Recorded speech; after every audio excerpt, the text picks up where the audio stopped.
This summer, I trekked the Tour Du Mont Blanc, 4 days, 40 miles, and 3 nights. This was my first ever trekking trip. I've never done more than 10 miles in my life. And this is how day 3 went. This is day 3 of hiking the Tour Du Mont Blanc.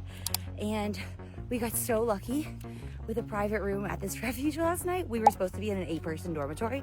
I don't know what we did to deserve that, but we're gonna pay it forward at some point. It's got so lucky. But look at this view this morning. Insane. We have way less of a climb today.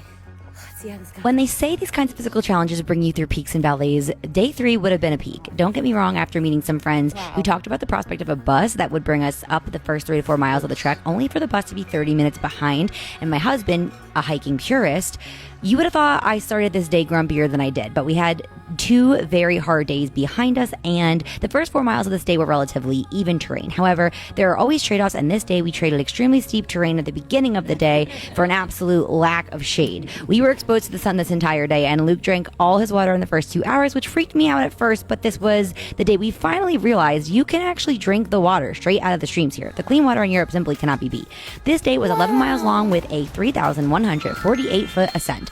We did have to descend, like always, at the end of the day, but the hardest part was definitely the 2 to 3 miles of long, sun-exposed flat road right before our refuge, Cabane Cambal, which was my favorite refuge by a long shot. Again, we got a private room, thank you Adventure Base, and for whatever reason, the room was so cool. We needed a break from the heat this day. We also ate the best food here, had the best limoncello spritz before packing our bags for day 4, where we trek into Courmayeur to pick up the rest of our luggage.